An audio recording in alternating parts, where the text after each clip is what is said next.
السلام عليكم. وعليكم السلام ورحمة الله. حياك الله حبيبنا. يا شيخ رامي، نعم تفضل.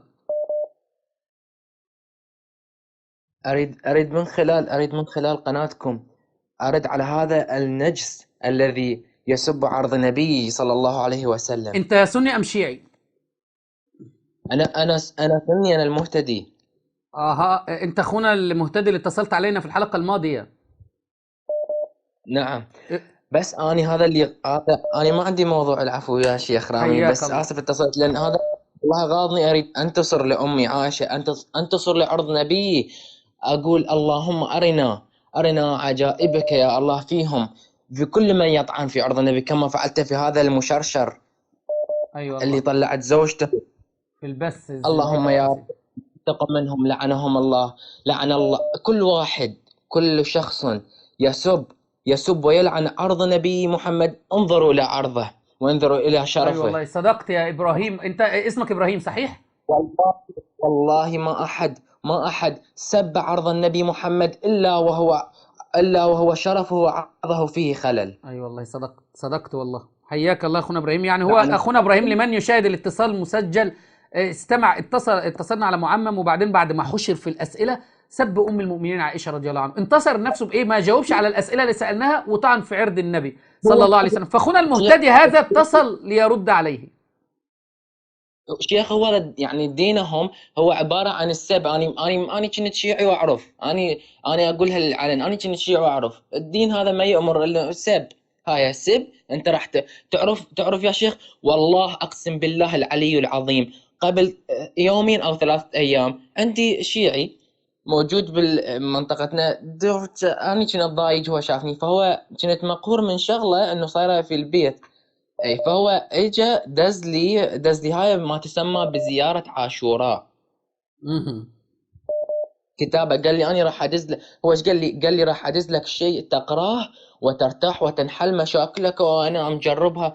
قلت له جزاك الله خير، دز لي ايش عندك. انا فكرت دز لي ايات دز لي هي اسمها زيارة عاشوراء. والله قرأتها كلها لعن. اللهم لعن الاول ولعن الثاني سبحان الله. ولعن كلها لعن، كلها لعن. دين قلت سب له اي. ولعن. يقول شو هو المصيبة؟ شو يقول هذه أنت من راح تقراها راح تنحل مشاكلك، الله يحل لك مشاكلك ويستجيب دعائك. قال اقراها وادعي بعدها مباشرة، اقرا وادعي. قلت له هذه عن منو واردة عن منو؟ قال هاي يعني سبحان الله، إمام ازاي الباقر. تقرا وتدعي؟ يعني تقرا وتدعي ايه؟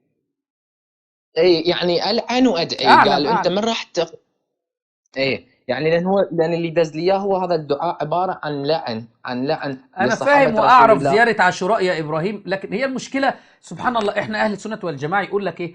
قبل ما تدعو الله سبحانه وتعالى وتطلب حاجتك تثني على المولى، فتقول يا رحمن يا رحيم يا ودود يا كريم يا عفو يا رزاق يا من تستجيب الدعاء، ثم تصلي على النبي صلى الله عليه وسلم. اللهم صل على محمد وعلى آل محمد كما صليت، ثم تدعو بحاجتك. لا الشيء يقول لك ايه؟ تلعن الاول، اللهم العن فلان وفلان وفلان، ويسب ويشتم وبعدين يطلب حاجته.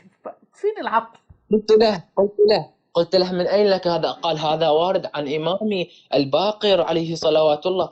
قلت له أوكي. قلت له يعني الباقر ما ملتزم بحديث نبيك. النبي نهى عن اللعن والسب والشتم.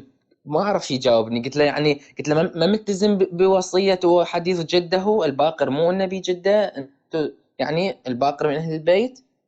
ماذا قال لك؟ لن يجيب. ما جاوبني. هي أنا حكيت وياه رسائل ليس اتصال. ما يعني قلت له يعني ما ملتزم. والحديث انطيت اياه عن النبي، اللي الحديث اللي نهى عن السب، انطيت اياه من عندهم، من مصادرهم. جزاك الله خيرا اخي ابراهيم، والله اسال ان يثبتك يا رب. وانتبه لحالك حبيبنا من هؤلاء، انتبه لحالك منهم. الله يثبتك ويسعدك اخويا ابراهيم. بارك الله فيك يا حبيبي. امين. شكرا لك يا حبيبي. السلام عليكم.